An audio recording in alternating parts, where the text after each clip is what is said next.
is the interaction that I've been able to have with him, with others, with a lot of you. And that, for me, has been the fun part. Making money is okay. I was a house parent. I lived with teenage boys, 12 of them, actually, for 15 years. I love that. And that's where my heart was. You don't make a lot of money house parenting, right? But there's a lot of community there.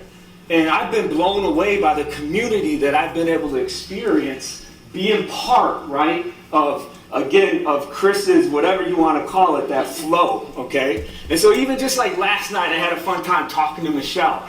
Michelle was talking to my wife. Michelle, you may not want this out there, but she's a social worker, and she was in the foster care system, and she was talking with my wife, and just listening to her was really good. Great time talking to Forrest. So Forrest, if you haven't met him yet, he is going into business. You do it with your dad, right? Yeah, him and mom. That's right. So are there any other father-son teams here? How about mother-son? Mother-son? Mother-daughter. Yeah, that's awesome. That's my dream. I'd love for my son, as he grows up, to be able to work with them, right, and to do the business with them. Talking to Grant yesterday, I have a plumbing problem in my house, right? Grant is a full-time plumber. So, if you have plumbing issues, all right, you need to talk to Grant, because we talked for about 15 minutes, and I think I know what to do now. My wife is going to be happy. And in fact, Grant said, you know what, just take a video of it, Andy. Show me what's happening, and, we'll work it out. So, are you going to have a plumbing class next? So for me, that's been the exciting part. And just the fact that you guys are here, I hope you see that. I hope you experience that. And I hope that you go away feeling the same feeling that I felt when I met this guy 2 years ago. That he's for real. And that's why I love Chris. What you see is what you get. He's authentic. He's never asked me for anything. The only thing he asked me for was to donate to Wounded for Warriors. He said, and he even asked that. I offered. I said, hey, I'm going to give chocolate. He doesn't ask for anything, and all he does is give, give, give. And that's how I want to live my life.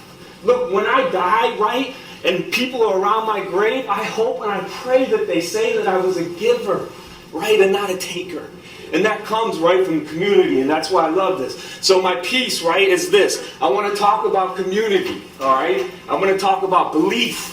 And then I want to talk a little bit about capital. And please let's not conclude, because I know we're going to run short on time, but I want to tell you a little bit about perseverance. So after the Q&A, I just want to give you 3 minutes, right, about perseverance. So please, Chris, if you could do that at the end. Perseverance, right? If you want. Okay. Preach it, Andy. Yeah.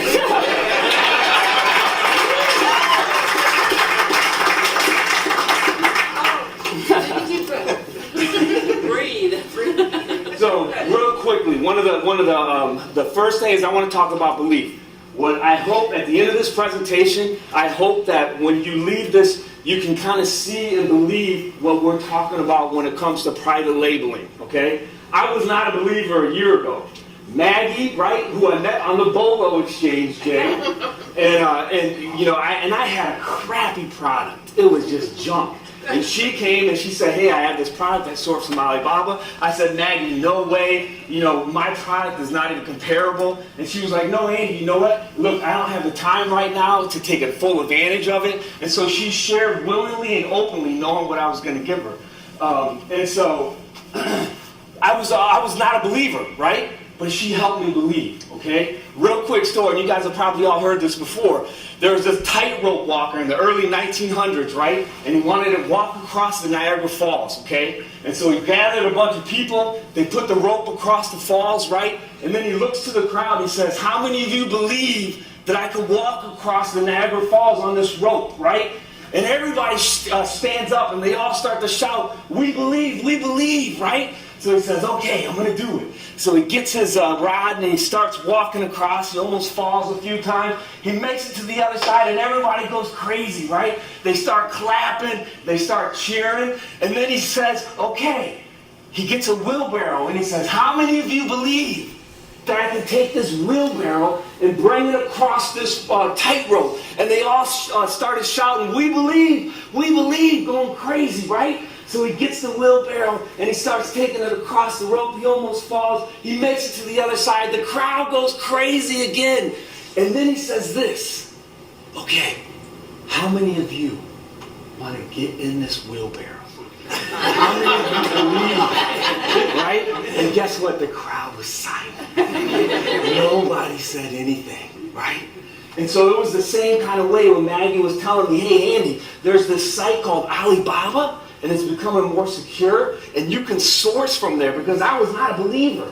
I was like, no way, I've heard of all the scams. I'm not going to come near that, right? But she convinced me. And so I hope at the end of the presentation, you're going to be willing to get in the wheelbarrow and make this, right, part of your business.